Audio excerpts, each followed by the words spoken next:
हे प्रभु, हरिराम कृष्ण जगन्नाथम प्रेमानंदी, क्या हो गया? इंडिया का तो मानो सपना ही टूट गया। हाँ, सपना टूटा, क्योंकि इंडिया ऑस्ट्रेलिया के 474 के सामने 152 पर 2 थी और लग रहा था कि यार आज दिन हमारा है। वो जो जायसवाल को हमने जैसबॉल कहा था या विराट को पोक किया गया था और उसके बाद किंग का वर्जन एक्सपेक्ट किया था, वो दिख रहा था। जायसवाल और विराट दोनों ठहर कर खेल रहे थे और जबरदस्त पारी चल रही थी। शुरुआती झटकों से हम निकल चुके थे, मैच हमारे हाथ में आ रहा था, लगा कि इंडिया जाएगी और ऑस्ट्रेलिया को एक तगड़ा कंपटीशन देगी। लेकिन फिर 153 से 2 से 159 पर 5 और इंडिया एक बार फिर कोलैप्स कर जाती है। एक ऐसा कोलैप्स जो इंडिया के लिए परेशानी का सबब बन जाएगा, एक ऐसा कोलैप्स जो शायद इंडिया के हार की वजह बन सकता है, एक ऐसा कोलैप्स जो इंडिया को वर्ल्ड टेस्ट चैंपियनशिप से बाहर कर सकता है अगर थर्ड डे कोई बड़ा धमाका नहीं हुआ। क्योंकि सेकेंड डे इंडिया ने नुकसान कर दिया यार, नुकसान कर दिया। मतलब अच्छी शुरुआत हुई थी, रोहित और राहुल के आउट होने के बाद जिस तरह से विराट और जायसवाल ने संभाला था, लगा ही कहानी अच्छी चल रही है। यशस्वी जायसवाल 82 रन बनाकर खेल रहे थे, 11 चौके मार चुके थे, एक छक्का भी जड़ दिया था, मैच में स्ट्रांग पकड़ थी उनकी।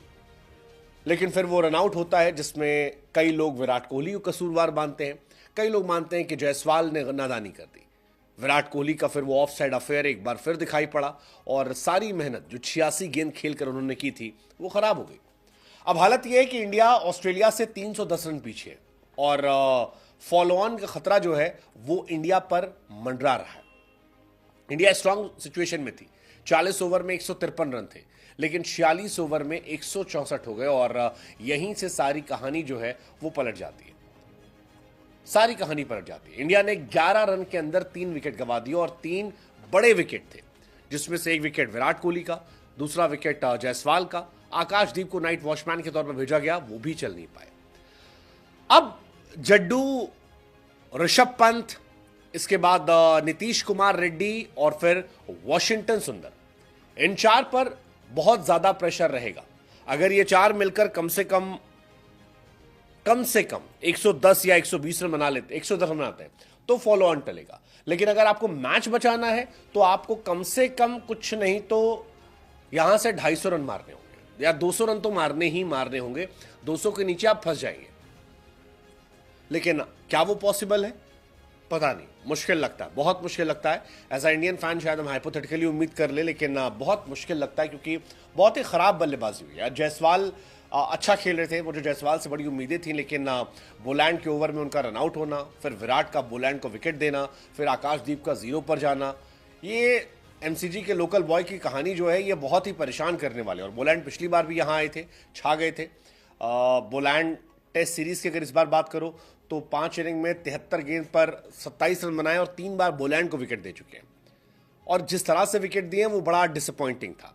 हालांकि डिसअपॉइंटमेंट सिर्फ यही नहीं थी, डिसअपॉइंटमेंट इंडिया की आज बैटिंग में भी थी, क्योंकि ऑस्ट्रेलिया के हमने अगर आप विकेट देखोगे तो 299 पर 6 विकेट गंवा दिए थे और 299 पर 6 से अगर आप 474 जाते हो यानी 174 रन की और एड ऑन होता है तो फिर इंडिया को सोचना चाहिए कि उसने क्या किया। स्टीव स्मिथ 140 रन ठोक दिए, पैट कमिंस ने 49 रन ठोके, मिस्टाक ने 15 ठोके, लायन ने 13 ठोके और उसका असर यह था कि मैच इंडिया से बहुत दूर निकल गया।